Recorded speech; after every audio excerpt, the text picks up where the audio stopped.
नमस्कार, प्रणाम, आदाब। कैसे हैं आप सब? चलिए, एक बार फिर से मैं आप सबका एकदम जोरदार वेलकम करता हूं आज के इस न्यू सेशन में। तो आप लोग जल्दी से जल्दी हमारे इस सेशन से जुड़ जाइए, हमारे इस ऑनलाइन प्लेटफॉर्म से जुड़ जाइए। जो कि हमारा ऑनलाइन प्लेटफॉर्म है वो क्या है? Topper choice. क्या है? Topper choice.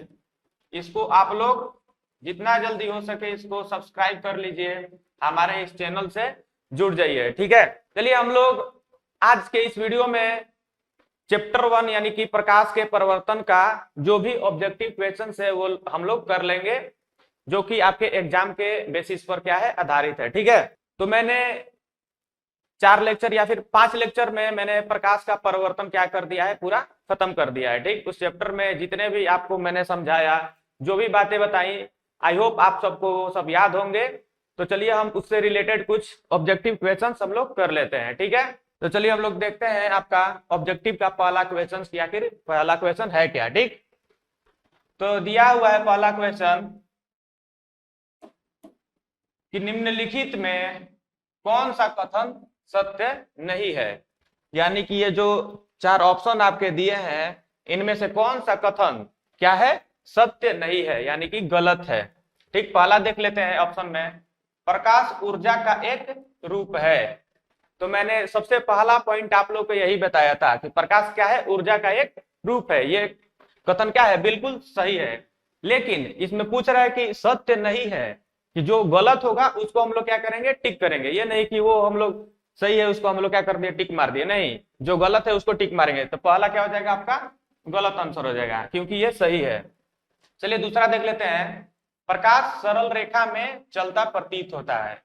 तो हाँ, ऑब्वियस सी बात है, प्रकाश कैसे चलता है? सरल रेखा में भी चलता है। ठीक, तो ये भी क्या होगा? आपका ऑप्शन गलत हो गया। अब देखिए अगला, समतल दर्पण प्रकाश का एक अच्छा अवशोषक होता है। तो मैंने आप सबको क्या बताया था? जो समतल दर्पण होता है वो प्रकाश को सबसे ज्यादा क्या करता है? परिवर्तित कराता है। वो उसका सबसे बड़ा रिफ्लेक्टर होता है, ना कि अवशोषक होता है। उससे जितनी भी ऊर्जाएं निकलती हैं या फिर किरणें निकलती है वो सारी क्या हो जाती है? परावर्तित हो जाती है, अवशोषित नहीं होती है। तो ये आपका क्या हो जाएगा? ऑप्शन सही हो जाएगा। ये भी क्या है? गलत है। ठीक, तो ये जो ऑप्शन था वो कथन क्या था? सत्य नहीं था। ठीक है, चलिए हम लोग नेक्स्ट क्वेश्चन देखते हैं। ऐसे पदार्थ जिनसे होकर आपतित प्रकाश का एक छोटा सा भाग ही पार कर पाता है, वे पदार्थ कहे जाते हैं।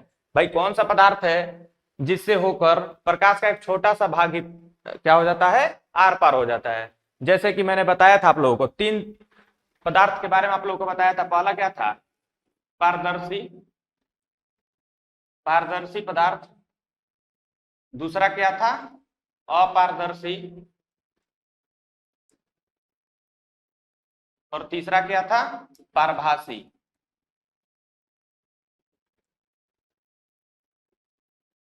तो पारदर्शी में पूरा आर पार दिखाई देता है, यानी कि पारदर्शी पदार्थ में हम लोग का जो प्रकाश का किरण है वो पूरा का पूरा क्या हो जाता है? पार हो जाता है। ठीक, अपारदर्शी में प्रकाश की एक भी किरण आर पार नहीं हो पाती है। और जो प्रभासी पदार्थ होता है उसी में हम लोग को धुंधला दिखाई देता है। यानी कि कहने का मतलब यह है कि प्रकाश का कुछ ही भाग पार हो पाता है, उससे पास हो पाता है। ठीक, तो हमारा जो असली जो सही उत्तर हो जाएगा क्या हो जाएगा? पारभासी पदार्थ हो जाएगा। क्या हो जाएगा? पारभासी पदार्थ। इस सारे जो हम क्वेश्चन करा रहे हैं इसको आप लोग नोट करते जाइएगा। ठीक है, तो हमारा जो सही उत्तर होगा क्या होगा? पारभासी पदार्थ होगा। ठीक है, हम लोग नेक्स्ट क्वेश्चन देख लेते हैं। अगला जो क्वेश्चन है, आपतन कोण होता है। ठीक है, आपतन कोण होता है। भाई आपतन कोण कहाँ बनता है? ठीक, यही क्वेश्चन है। तो चलिए हम लोग देख लेते हैं। आपको एक डायग्राम बना देता हूं। ये क्या हो गया? समतल दर्पण है। मान लीजिए ये क्या है? समतल दर्पण है, समतल दर्पण है। ठीक, प्रकाश की किरण आई, यहां से परिवर्तित होकर वापस लौट गई। इसके बीच में हम लोग क्या डालते थे? अभिलंब डालते थे। क्या डालते थे? अभिलंब डालते थे। ये क्या हो गई? आपतित किरण। ये हो गई परावर्तित किरण। ठीक है, अब बताइए इसमें से कौन सा एंगल जो है वो आपका आपतन कोण है? कौन सा कोण है जो आपका आपतन कोण है? क्या ये वाला आपतन कोण है, या ये वाला, या फिर ये वाला, या फिर ये वाला? तो मैंने बताया था कि अभिलंब और आपतित किरण के बीच वाले कोण को क्या कहेंगे? आपतन कोण कहेंगे।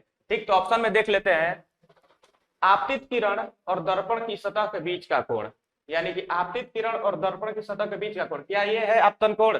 नहीं, बिल्कुल गलत। पहला क्या हो जाएगा आपका? गलत हो जाएगा। चलिए दूसरा देखते हैं, परावर्तित किरण और दर्पण की सतह के बीच का कोण, यानी परावर्तित किरण और दर्पण की सतह के बीच का कोण, क्या ये है आपतन कोण?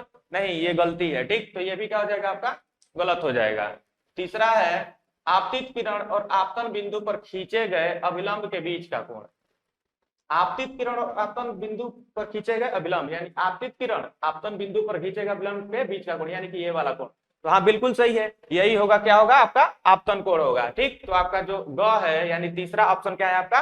सही है। ठीक है, चलिए अब हम लोग नेक्स्ट देख लेते हैं। अगला जो हमारा क्वेश्चन है, एक प्रकाश किरण एक समतल दर्पण पर लंबवत आपतित होती है, परावर्तन कोण का मान होगा। चलिए देखिए, एक केस ये भी था, ये मान लीजिए एक दर्पण है, इस पर कोई प्रकाश की किरण लंबवत आती है, वो फिर उसी दिशा में वापस मुड़ जाती है, ऐसे आती है तो उसी 90 डिग्री में ही क्या हो जाती है? मुड़ जाती है। तो जो आप परावर्तन कोण होगा भाई, आपतन कोण 0 डिग्री पे आया तो परावर्तन कोण भी क्या हो जाएगा? 0 डिग्री हो जाएगा, क्योंकि ये कोण और ये कोण ना आपतन कोण है ना परावर्तन कोण है, ये सतह का कोण है। ठीक है, क्या है? यह सतह का कोण है। तो हमें पूछ रहा है क्या क्वेश्चन में? परावर्तन कोण, तो 0 डिग्री आपतन कोण, तो परावर्तन कोण भी क्या हो जाएगा? 0 डिग्री, क्योंकि आपतन कोण परावर्तन कोण के बराबर होता है। ठीक, तो हमारा जो राइट आंसर होगा पहला ही होगा, 0 डिग्री। ठीक है, चलिए हम लोग नेक्स्ट देख लेते हैं।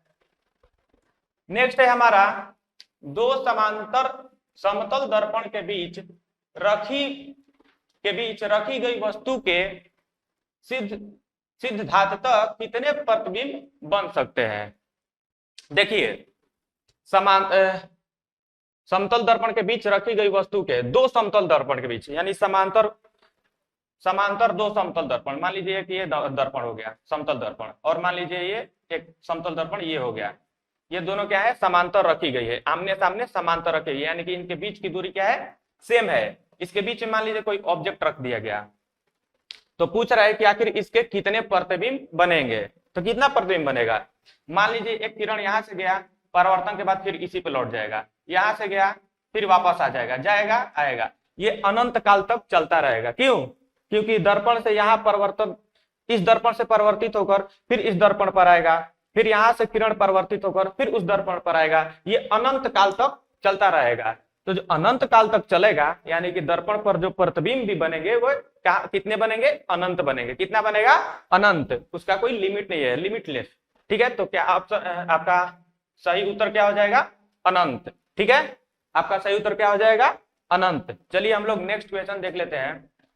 नेक्स्ट है आपका,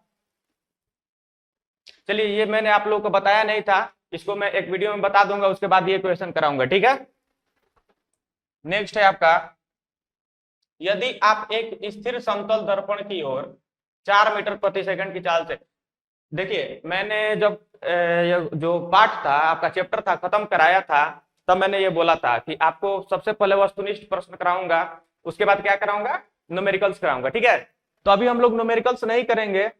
ठीक, अभी हम लोग क्या कर लेते हैं, सिर्फ ऑब्जेक्टिव क्वेश्चन जो उससे रिलेटेड है, उनके जो क्या कॉन्सेप्ट से रिलेटेड है वही सिर्फ करेंगे, क्योंकि हमने अभी न्यूमेरिकल आप लोगों से कराया नहीं है। ठीक, तो इसको क्या करेंगे, अगला देख लेते हैं। ये न्यूमेरिकल था, वो हम लोग किसी सूत्र से उसको निकाल लेंगे, लेकिन अभी हम लोग क्या देख लेते हैं, अगला, किसी समतल दर्पण की फोकस दूरी का मान होता है, किसी समतल दर्पण की फोकस दूरी का मान होता है। क्या होता है भाई? मान लीजिए कोई एक समतल दर्पण है, ये क्या है? समतल दर्पण है, तो इसकी फोकस दूरी का मान क्या होता है? कहने का मतलब यह है कि समतल दर्पण में फोकस दूरी का मान क्या होता है? तो क्या होता है? शून्य एवं अनंत के बीच। क्या होता है? शून्य एवं अनंत के बीच। ठीक है, चलिए हम लोग नेक्स्ट क्वेश्चन देख लेते हैं। गोलीय दर्पण के ध्रुव से गोलीय दर्पण के ध्रुव से वक्रता केंद्र की दूरी को क्या कहते हैं? मान लीजिए कोई एक गोलीय दर्पण है, इसका ध्रुव ये हो गया, और ये हो गया वक्रता केंद्र, और ये क्या हो गया फोकस। तो ध्रुव से वक्रता केंद्र की दूरी को क्या कहते हैं? मैंने बताया था आप लोगों को, क्या कहते हैं? वक्रता त्रिज्या कहते हैं। क्या कहते हैं? वक्रता त्रिज्या। देखिए किस ऑप्शन में है? दूसरे ऑप्शन में है। तो दूसरा ऑप्शन आपका क्या हो जाएगा? सही हो जाएगा। ठीक, चलिए हम लोग नेक्स्ट देख लेते हैं। एक गोलीय दर्पण की फोकस दूरी 12.5 सेंटीमीटर है, उसकी वक्रता त्रिज्या क्या होगी? ये भी आपका एक न्यूमेरिकल से ही है, लेकिन मैं एक बता देता हूं। देखिए जो फोकस दूरी और उसके वक्रता त्रिज्या में क्या मतलब, उसके वक्रता त्रिज्या में क्या संबंध है आपको पता है? ये तो पता होगा। F बराबर क्या होता है? R/2। F बराबर क्या होता है? R/2, यानी कि फोकस दूरी वक्रता त्रिज्या की आधी होती है। ठीक, तो यहाँ जो फोकस दूरी दी हुई है 12.5, R नहीं दिया हुआ है, यहाँ 2 हो जाएगा। यहाँ क्रॉस मल्टीप्लीकेशन कर लेंगे तो R का मान क्या आ जाएगा? 12.5 इंटू 2 क्या हो जाएगा? 25 सेंटीमीटर। क्या हो जाएगा?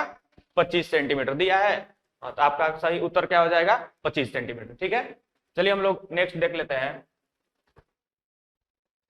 यदि किसी अवतल दर्पण के ध्रुव से उसके फोकस दूरी 25 सेंटीमीटर हो तो फोकस से वक्रता केंद्र की दूरी क्या होगी? यह भी आपका न्यूमेरिकल ही है। यदि किसी अवतल दर्पण के ध्रुव से उसके फोकस दूरी 25 सेंटीमीटर हो तो फोकस से वक्रता केंद्र की दूरी क्या होगी? कह रहा है ये मान लीजिए क्या है, एक अवतल दर्पण है, ये आपका ध्रुव हो गया, ये आपका फोकस हो गया, और ये आपका क्या हो गया? वक्रता केंद्र हो गया। तो कह रहा है कि ध्रुव से उसके फोकस की दूरी, यानी ध्रुव से फोकस की दूरी क्या है? 25 सेंटीमीटर। क्या है? 25 सेंटीमीटर।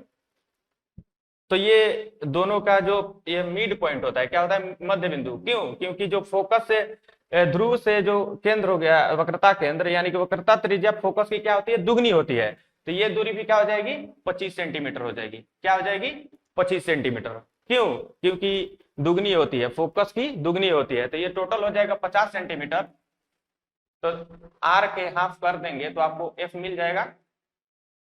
ठीक है, तो क्या हो जाएगा? 25 सेंटीमीटर। ठीक, तो आपका सही उत्तर क्या हो जाएगा? 25 सेंटीमीटर। ठीक है, ऐसे तो मैं आपको बहुत बढ़िया से न्यूमेरिकल कराऊंगा, ये तो शॉर्ट में आपको समझा दे रहा हूं क्योंकि दे दिया है। चलिए हम लोग नेक्स्ट क्वेश्चन देख लेते हैं। नेक्स्ट है आपका, निम्नलिखित में कौन सा कथन सत्य है?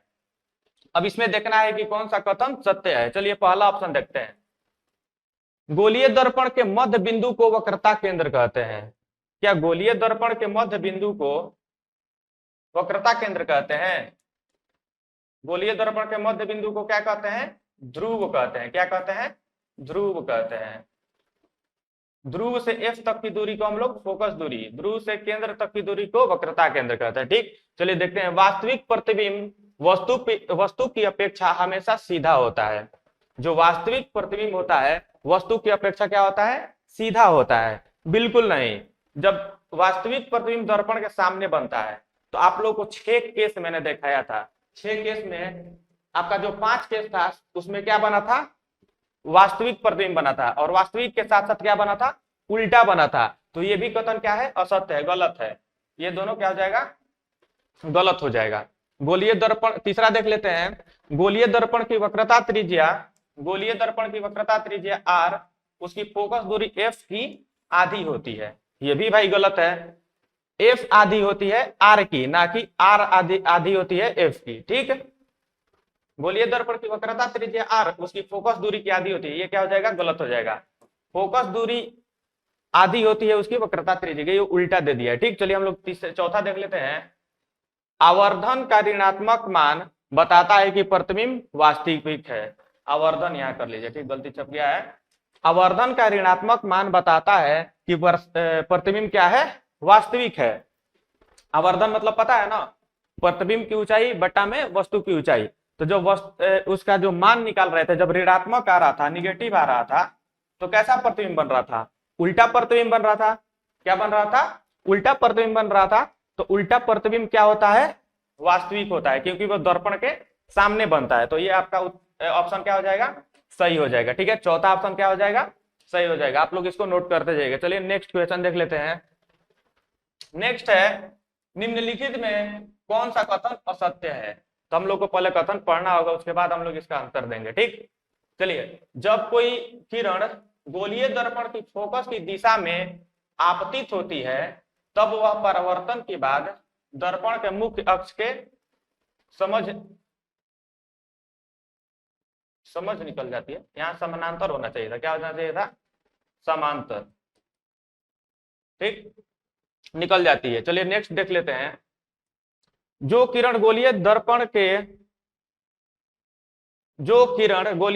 के वक्रता केंद्र की दिशा में दर्पण पर पड़ती है वह परावर्तन के बाद उसी पथ पर लौट जाती है। ठीक, चलिए हम लोग नेक्स्ट देख लेते हैं। अवतल दर्पण द्वारा वस्तु का केवल वास्तविक प्रतिबिंब बनता है। अवतल दर्पण द्वारा वस्तु का केवल वास्तविक प्रतिबिंब बनता है?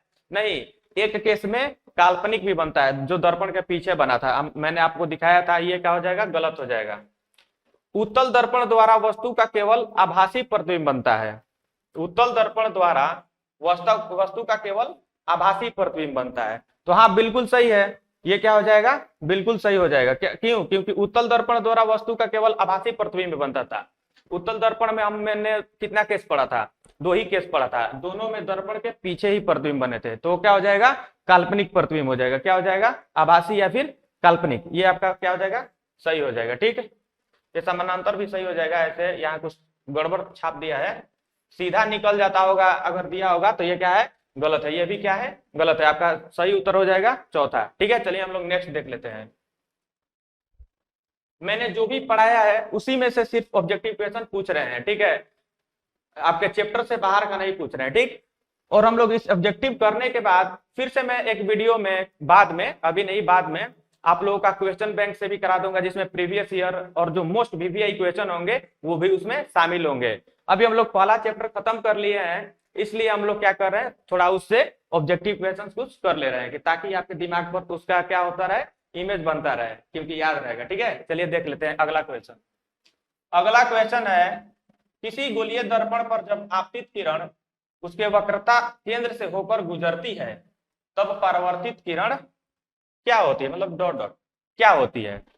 पहला ऑप्शन है दर्पण के ध्रुव से होकर गुजरेगी। किसी गोलीय दर्पण पर आपतित किरण उसके वक्रता केंद्र से होकर गुजरती है तब परावर्तन के बाद क्या होती है? उसी वक्रता केंद्र के दिशा में ही आती हुई प्रतीत होती है या फिर आती है? आती है या फिर आती हुई प्रतीत होती है? तो देखिए, दर्पण के ध्रुव से होकर गुजरेगी, दर्पण के फोकस से होकर गुजरेगी, ये भी गलत है। पूर्व पथ पर लौट जाएगी, मुख्य अक्ष के समांतर होगी, चलिए ये भी गलत है। पूर्व पथ पर क्या हो जाती है? लौट जाती है या फिर लौटती हुई प्रतीत होती है। ठीक है, आपका सही उत्तर हो जाएगा ग। चलिए आगे देख लेते हैं। निम्नलिखित में कौन सा कथन गलत है? कथन वाले बहुत सारे क्वेश्चन है। ठीक है, ऐसा क्वेश्चन आप लोग को एग्जाम में पूछ देता है, पूछ देगा कि कौन सा कथन गलत है, उसमें से आपको 4 ऑप्शन दे देगा। 4 ऑप्शन पढ़कर आप लोग उसको क्या करते हैं? सही उत्तर मारते हैं। तो ठीक है, ऐसा ही हम लोग भी करा दे रहे हैं आप लोगों को। चलिए क्वेश्चन क्या कर रहा है, निम्नलिखित में कौन सा कथन गलत है? तो पहले ऑप्शन पढ़ लेते हैं। पहला क्या है? वास्तविक प्रतिबिंब वस्तु की अपेक्षा हमेशा उल्टा बनता है। क्या? वास्तविक प्रतिबिंब वस्तु की अपेक्षा क्या बनता है? उल्टा बनता है। तो ये क्या है? सही है, हमेशा उल्टा ही बनता है। जो भी वास्तविक प्रतिबिंब होगा वस्तु की अपेक्षा क्या होगा? उल्टा बनेगा। लेकिन क्वेश्चन क्या कह रहा है कि कौन सा कथन गलत है? तो ये कथन तो सही हो गया, यानी ये ऑप्शन क्या हो गया? गलत हो गया। चलिए नेक्स्ट देख लेते हैं।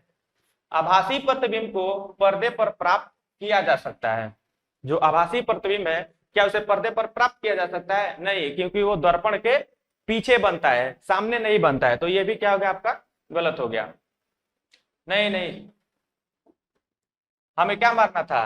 कौन सा कथन गलत है? तो यही कथन क्या है? गलत है, क्योंकि आभासी प्रतिबिंब को पर्दे पर प्राप्त नहीं किया जा सकता है। ठीक है, आभासी प्रतिबिंब को पर्दे पर प्राप्त नहीं किया जा सकता है, लेकिन दिया क्या है? प्राप्त किया जा सकता है। तो ये क्या हो गया? आपका कथन गलत हो गया। लेकिन उत्तर क्या हो गया? आपका सही है, क्योंकि इसमें गलत ही छांटना था। ठीक, चलिए ये दोनों भी क्या हो जाएगा? गलत हो जाएगा। चलिए हम लोग नेक्स्ट देख लेते हैं। नेक्स्ट है, निम्नलिखित में किस दर्पण द्वारा किसी वस्तु का आभासी प्रतिबिंब मिल सकता है? निम्नलिखित में किस दर्पण द्वारा वस्तु का आभासी यानी कि काल्पनिक प्रतिबिंब मिल सकता है? पहला क्या? समतल, अवतल, उत्तल दर्पण द्वारा, इनमें तीनों दर्पण द्वारा। सही बात है, आभासी प्रतिबिंब समतल दर्पण में भी आभासी बनता है, उत्तल दर्पण में भी क्या बनता है, आभासी बनता है, और अवतल दर्पण में भी एक केस में क्या बन जाता है, आभासी, जो कि दर्पण के पीछे बन जाता है। ठीक है, तो इनमें से तीनों क्या होगा, सही होगा। ठीक है, चलिए हम लोग नेक्स्ट देख लेते हैं। निम्नलिखित में किस दर्पण द्वारा किसी वस्तु का वास्तविक प्रतिबिंब प्राप्त किया जा सकता है? तो वो तो एक ही होगा, कौन होगा, अवतल दर्पण द्वारा। बाकी समतल दर्पण में भी आभासी बनता है यानी काल्पनिक बनता है, उत्तल दर्पण में भी क्या बनता है, काल्पनिक बनता है, कभी वास्तविक नहीं बनता। ठीक, तो आपका सही उत्तर हो जाएगा अवतल दर्पण द्वारा। ठीक, चलिए हम लोग नेक्स्ट देख लेते हैं। नेक्स्ट है, वस्तु से छोटा और आभासी प्रतिबिंब इनमें किस दर्पण से प्राप्त होता है? काल्पनिक और छोटा। काल्पनिक और छोटा किसमें बनता है? समतल दर्पण में तो वस्तु के आकार का ही बनेगा, समतल दर्पण में हमेशा वस्तु के आकार का ही बनेगा, जितना दर्पण से आगे होगा उतना ही दर्पण के पीछे उसका प्रतिबिंब बनेगा। तो ये आपका क्या हो गया, गलत हो गया। अवतल दर्पण में बड़ा प्रतिबिंब बनता है, ये भी गलत हो गया। समतल और अवतल दोनों दर्पण में, ये भी गलत। उत्तल दर्पण से, ये आपका सही हो जाएगा उत्तल दर्पण में, क्योंकि हमेशा क्या बनता है, काल्पनिक प्रतिबिंब बनता है। क्या बनता है, काल्पनिक। ठीक, और वस्तु से क्या बनता है, छोटा बनता है। मैंने उसके जो विशेषता थी उसमें मैंने ये बताया था। ठीक है, चलिए आप लोग को याद करना जरूरी है, इसको याद कर लीजिएगा, बहुत ही बढ़िया क्वेश्चन है ये। चलिए नेक्स्ट देख लेते हैं। कहां पर स्थित होने से वस्तु का वास्तविक प्रतिबिंब अवतल दर्पण के वक्रता केंद्र पर बनता है? वक्रता केंद्र पर कब बनेगा प्रतिबिंब? जब वस्तु को भी वक्रता केंद्र पर ही रख देंगे। वस्तु को कहां रख देंगे, वक्रता केंद्र पर रख देंगे। 6 मैंने केस पढ़ाया था, उसमें से एक केस ये भी था कि जब वस्तु को समतल अवतल दर्पण के वक्रता केंद्र पर रखते हैं तो उसका प्रतिबिंब कहां बनता है, तो वक्रता केंद्र पर ही बनता है और उल्टा बनता है। ठीक है, तो क्या हो जाएगा आपका, वक्रता केंद्र पर। क्या हो जाएगा, वक्रता केंद्र पर। ये आपका सही उत्तर हो जाएगा। ठीक, इसको नोट कर लीजिएगा, बहुत ही बढ़िया क्वेश्चन। नेक्स्ट देख लेते हैं। वस्तु से बड़ा आभासी प्रतिबिंब किस दर्पण से प्राप्त होता है? वस्तु से बड़ा और आभासी प्रतिबिंब किस दर्पण से प्राप्त होता है? यानी कि वस्तु से बड़ा भी हो और आभासी हो। तो ये जो अंतिम जो केस था, मेरे पिछले वीडियो में जाकर आप लोग देख लीजिएगा, जिसमें मैंने कराया था 6 केस। दूसरे वीडियो में, जो दूसरा वीडियो था उसमें मैंने अवतल दर्पण में प्रतिबिंब की स्थिति को बताया था, जिसमें से हम लोग 6 केस पढ़े थे। जो अंतिम केस था कि फोकस और पोल के बीच में अगर वस्तु को रख देंगे तो कहां बनेगा, दर्पण के पीछे बनेगा। पीछे बना यानी कि वो क्या हो गया, काल्पनिक हो गया, और वस्तु से क्या बना था, बड़ा बना था। क्या बना था, बड़ा बना था। तो क्या हो जाएगा, अवतल दर्पण से। क्या हो जाएगा, अवतल दर्पण से, क्योंकि अवतल दर्पण के छठा केस में हम लोगों ने ये सब पढ़ लिया है। ठीक है, आई होप आप सबको याद होगा। चलिए हम लोग नेक्स्ट क्वेश्चन देख लेते हैं। अवतल दर्पण द्वारा किसी वस्तु का बन सकता है, भाई क्या बन सकता है, आभासी बनेगा या काल्पनिक बनेगा या सीधा बनेगा, उल्टा बनेगा? चलिए देख लेते हैं ऑप्शन में। केवल आभासी प्रतिबिंब अवतल दर्पण द्वारा किसी वस्तु का बन सकता है, केवल आभासी प्रतिबिंब नहीं भाई, वास्तविक भी बनता है। तो ये क्या हो जाएगा आपका, गलत हो जाएगा। चलिए केवल वास्तविक प्रतिबिंब नहीं, आभासी भी बनता है और वास्तविक भी बनता है, तो ये भी ऑप्शन क्या हो जाएगा, गलत हो जाएगा। दोनों क और ख, दोनों में से कोई नहीं, दोनों तो नहीं हो पाएगा। केवल आभासी प्रतिबिंब, केवल वास्तविक प्रतिबिंब, दोनों क और ख, आभासी और वास्तविक, दोनों में से कोई नहीं। दोनों में से क्या हो जाएगा, कोई नहीं, सही हो जाएगा। ठीक है, ये दोनों केस नहीं होते हैं। बनेगा तो आभासी भी बनेगा और वास्तविक दोनों बनेगा। ठीक, नहीं तो ये क्या हो जाएगा आपका, ऑप्शन गलत हो जाएगा। तो सही ऑप्शन क्या हो जाएगा आपका, दोनों में से कोई नहीं। चलिए हम लोग नेक्स्ट देख लेते हैं। एक अवतल दर्पण से वस्तु यानी कि बिंब, वस्तु की स्थिति ध्रुव और फोकस के बीच, ध्रुव और फोकस के बीच हो तो प्राप्त प्रतिबिंब, प्राप्त प्रतिबिंब, प्राप्त प्रतिबिंब होगा। क्या होगा, एक अवतल दर्पण से वस्तु की स्थिति ध्रुव और फोकस के बीच हो तो प्राप्त प्रतिबिंब होगा।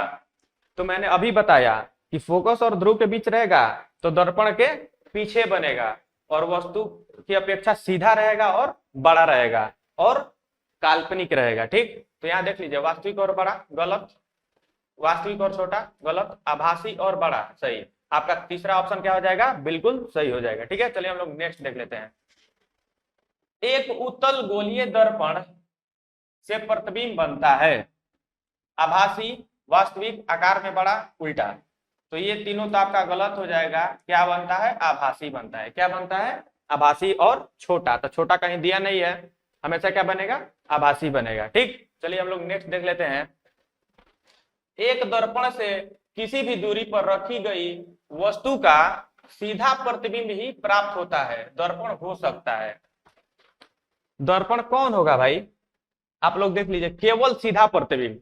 तो केवल सीधा प्रतिबिंब किस दर्पण में बना था? सबसे पहले मैंने इसी को बताया था, हमेशा सीधा प्रतिबिंब किसमें बनता है? समतल दर्पण में बनता है। किसमें? समतल दर्पण में। आप लोग आईना लेकर कभी देख लीजिएगा, हमेशा क्या बनेगा? वस्तु की अपेक्षा क्या बनेगा? प्रतिबिंब सीधा बनेगा। तो समतल दर्पण कहीं दिखा है? केवल समतल। बिल्कुल सही। ये सब क्या हो जाएगा आपका? गलत। इसमें आपको उल्टा भी बन जाएगा, सीधा भी बन जाएगा। ठीक है, समतल तथा उत्तल। देखिए, हाँ, और एक केस था कि उत्तल में भी हमेशा क्या बनता था?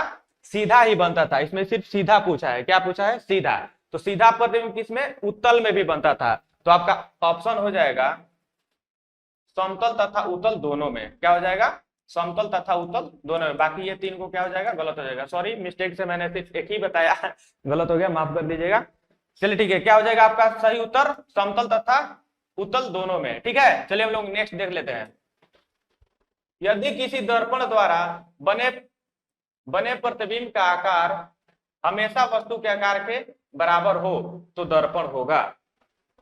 वस्तु के आकार के बराबर प्रतिबिंब केवल और केवल समतल दर्पण ही बनाता है। समतल दर्पण की विशेषता में मैंने बताया था, जब मैंने वीडियो कराया था, हम लोग पढ़ रहे थे प्रकाश का परिवर्तन, उसमें मैंने समतल दर्पण की विशेषताओं के बारे में बताया था। उसमें से एक विशेषता क्या थी कि जो हमेशा जो प्रतिबिंब बनता है वस्तु की दूरी के बराबर होता है। क्या होता है? वस्तु के आकार और दूरी के बराबर होता है। ठीक, तो क्या हो जाएगा आपका सही उत्तर? समतल दर्पण। ये सब क्या हो जाएगा? गलत। ठीक है, क्या हो जाएगा? समतल दर्पण। चलिए हम लोग नेक्स्ट देख लेते हैं। नेक्स्ट है, अवतल दर्पण से बनने वाला वास्तविक प्रतिबिंब तब बड़े आकार का होता है जब वस्तु दर्पण के कहाँ हो। अवतल दर्पण से बनने वाला वास्तविक प्रतिबिंब कब बड़ा बनेगा? क्या आप लोगों को पता है कब बड़ा बनेगा? जब वक्रता केंद्र पर हो। वक्रता केंद्र पर रहता है तो वस्तु के क्या होता है? बराबर बनता है, लेकिन बड़ा बनना है। वक्रता केंद्र के परे, वक्रता केंद्र के जब परे रहेगा, पीछे रहेगा, तो वस्तु का आकार, प्रतिबिंब का आकार क्या हो जाएगा? छोटा हो जाएगा। मैंने बताया था दूसरे केस में। तो ये भी आपका क्या हो जाएगा? गलत हो जाएगा। वक्रता केंद्र और फोकस के बीच, वक्रता केंद्र और फोकस के बीच जब रहेगा तब क्या बनेगा? वस्तु से बड़ा बनेगा। क्या बनेगा? बड़ा बनेगा। अब फोकस के अंदर, जब फोकस के अंदर होगा तो वो क्या हो जाएगा? प्रतिबिंब ही कहाँ चला जाएगा? दर्पण के पीछे बन जाएगा। तो ये तो एकदम पूरा का पूरा गलत हो गया। आपका सही उत्तर क्या हो जाएगा? तीसरा। क्या? वक्रता केंद्र और फोकस के बीच में रहेगा तो प्रतिबिंब क्या बनेगा? हमेशा बड़ा बनेगा। ठीक है, चलिए हम लोग नेक्स्ट देख लेते हैं। नेक्स्ट है, ये भी क्या है? ये भी आपका न्यूमेरिकल से ही है। एक अवतल दर्पण के मुख्य अक्ष के लेवलत 1.5 सेंटीमीटर आकार की एक वस्तु रखी गई है। कहां पर? अवतल दर्पण के मुख्य अक्ष के लेवलत आकार की वस्तु रखी गई है। दर्पण से वस्तु की दूरी दर्पण के वक्रता त्रिज्या के क्या है? बराबर है। दर्पण से वस्तु की दूरी, मान लीजिए अवतल दर्पण है, ये मुख्य अक्ष हो गया, ये आपका ध्रुव हो गया, ये आपका फोकस हो गया, और ये आपका क्या हो गया? वक्रता केंद्र हो गया। तो दिया है कि दर्पण से वस्तु की दूरी दर्पण के वक्रता त्रिज्या के बराबर है। यानी यहां से वस्तु कहां रखी गई है? वक्रता त्रिज्या पर ही रखी गई है, तभी तो बराबर होगा। तो प्राप्त प्रतिबिंब का आकार होगा। तो भाई मैंने पढ़ाया था आप लोगों को, दूसरा केस कराया था कि जब दर्पण के वक्रता केंद्र पर कोई वस्तु रखेंगे तो वहीं पर बनता है, और जितना बड़ा वस्तु रहता है उतना ही बड़ा प्रतिबिंब बनता है, यानी कि समान आकार का। ठीक है, समान आकार का। तो 1.5 सेंटीमीटर का वस्तु है तो उसका प्रतिबिंब कितना सेंटीमीटर का हो जाएगा? 1.5 ही सेंटीमीटर का हो जाएगा। तो सही उत्तर आपका ग हो जाएगा, यानी 1.5 सेंटीमीटर। बाकी ये सब क्या है? गलत है। चलिए हम लोग नेक्स्ट देख लेते हैं। नेक्स्ट है, एक वस्तु का उत्तल दर्पण द्वारा बने प्रतिबिंब के लिए निम्नलिखित में से कौन सा कथन असत्य है? सत्य नहीं ढूंढना है, इसमें क्या ढूंढना है? असत्य ढूंढना है, जो कि गलत हो। तो चलिए हम लोग ऑप्शन पढ़ते हैं। प्रतिबिंब सीधा बनता है, उत्तल दर्पण में क्या होता है, प्रतिबिंब सीधा बनता है। ये क्या है ऑप्शन, ये जो कथन है ये क्या है, सही है, लेकिन आपके जो प्रश्न पूछ रहा है उसके हिसाब से क्या हो गया, गलत हो गया। दूसरा है प्रतिबिंब वास्तविक बनता है। भाई प्रतिबिंब हमेशा क्या बनता है उत्तल दर्पण में, वास्तविक। क्या होता है, वास्तविक नहीं बनता है, क्या बनता है, काल्पनिक बनता है। तो यानी यही क्या हो जाएगा आपका सही उत्तर हो जाएगा, क्योंकि ये कथन क्या है, गलत है। ये भी क्या हो जाएगा, गलत, ये भी गलत, ये भी गलत। चलिए हम लोग नेक्स्ट देख लेते हैं। नेक्स्ट है, यदि सूर्य प्रकाश किसी अवतल दर्पण के प्रधान अक्ष के समांतर दर्पण पर आपतित हो रहा हो और प्रतिबिंब दर्पण के ध्रुव से 30 सेंटीमीटर की दूरी पर बन रहा हो तो दर्पण की वक्रता त्रिज्या होगी। देखिए, समांतर आती हुई प्रकाश की किरण, समांतर आती हुई प्रकाश की किरण, समांतर आती हुई प्रकाश की किरण दर्पण से परावर्तन के बाद, दर्पण से परावर्तन के बाद फोकस से होकर गुजरती है। कहां से गुजरती है, फोकस से होकर गुजरती है। कहां से गुजरती है, फोकस से, ठीक, फोकस से होकर गुजरती है। तो उसका प्रतिबिंब कहां बनता है, हमेशा फोकस पर बनता है। तो कह रहा है कि ध्रुव से 30 सेंटीमीटर की दूरी पर बन रहा है। ध्रुव से कहां बन रहा है, 30 सेंटीमीटर, यानी कि उसका फोकस दूरी क्या हो गया, 30 सेंटीमीटर हो गया। क्योंकि समांतर किरण जब भी आएगी दर्पण से परावर्तन के बाद फोकस से निकल जाएगी, जो भी आएगी फोकस से ही निकलेगी। तो यानी कहने का मतलब है प्रतिबिंब भी कहां बनेगा, दर्पण पर ही, फोकस पर ही बनेगा, और बहुत ही छोटा एकदम बिंदु आकार का बनेगा। लेकिन ध्रुव से उसकी दूरी कितनी है, 30 सेंटीमीटर है। तो दर्पण की वक्रता त्रिज्या पूछ रहा है, तो वक्रता त्रिज्या बराबर क्या होता है, R बराबर 2F होता है, यानी 2 गुना 30, यानी कि 60 सेंटीमीटर आपका क्या हो जाएगा, उत्तर हो जाएगा। तो 60 सेंटीमीटर किसमें दिया है, तीसरे में, तीसरे ऑप्शन में क्या दिया है, 60 सेंटीमीटर, यानी कि आपका सही उत्तर हो जाएगा 60 सेंटीमीटर। बाकी सब क्या है, गलत है। समझ में आ गया आप लोगों को। चलिए हम लोग न्यूमेरिकल्स भी करेंगे, लेकिन ये छोटा छोटा था इसलिए मैंने बता दिया। चलिए हम लोग नेक्स्ट देख लेते हैं। नेक्स्ट है 20 सेंटीमीटर फोकस दूरी के एक अवतल दर्पण में किसी वस्तु की उसके वास्तविक प्रतिबिंब से न्यूनतम दूरी होगी। 20 सेंटीमीटर फोकस दूरी के किसी एक अवतल दर्पण में, एक अवतल दर्पण है, उसका फोकस दूरी क्या है, 20 सेंटीमीटर है। फोकस दूरी क्या है, 20 सेंटीमीटर, क्या है, 20 सेंटीमीटर, ठीक। उसके वास्तविक प्रतिबिंब से न्यूनतम दूरी, वास्तविक प्रतिबिंब से न्यूनतम दूरी 20 सेंटीमीटर ही होगी, क्योंकि सबसे न्यूनतम दूरी फोकस ही है, फोकस पर सबसे न्यूनतम दूरी। क्योंकि अवतल दर्पण पर एक ही ऐसा केस है जब फोकस पर क्या बनता है, प्रतिबिंब बनता है। तो यहां से दूरी कितनी हो जाएगी, उतना ही होगी। फोकस पर, फोकस 20 सेंटीमीटर है तो दर्पण से उसकी दूरी क्या हो जाएगी, न्यूनतम 20 सेंटीमीटर ही हो जाएगी। क्या हो जाएगी, 20 सेंटीमीटर ही हो जाएगी। तो आपका क्या है, 20 सेंटीमीटर सही है, क्योंकि इसके पीछे यहां पर कोई प्रतिबिंब बनता है, बनता तो है, नहीं बनता है, ठीक है। तो आपका ऑप्शन क्या हो जाएगा, 20 सेंटीमीटर हो जाएगा। क्या हो जाएगा, 20 सेंटीमीटर। चलिए नेक्स्ट देख लेते हैं।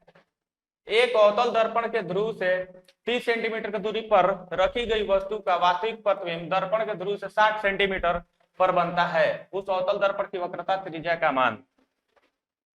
ध्रुव से 30 सेंटीमीटर की दूरी पर कोई वस्तु रखी गई है, ठीक, जिसका वास्तविक प्रतिबिंब यानी कि दर्पण के सामने ही प्रतिबिंब बना है, दर्पण के ध्रुव से 60 सेंटीमीटर पर बनता है। कहां बन रहा है, दर्पण के ध्रुव से 60 सेंटीमीटर पर। उसका अवतल दर्पण की वक्रता त्रिज्या क्या होगा, ठीक, वक्रता त्रिज्या। चलिए ये कुछ क्रिटिकल क्वेश्चन हो गया, इसको मैं न्यूमेरिकल जब कराऊंगा तब मैं इसको क्या कर दूंगा, बता दूंगा आपको, ठीक है। अभी के लिए इतना हम लोग छोड़ देते हैं।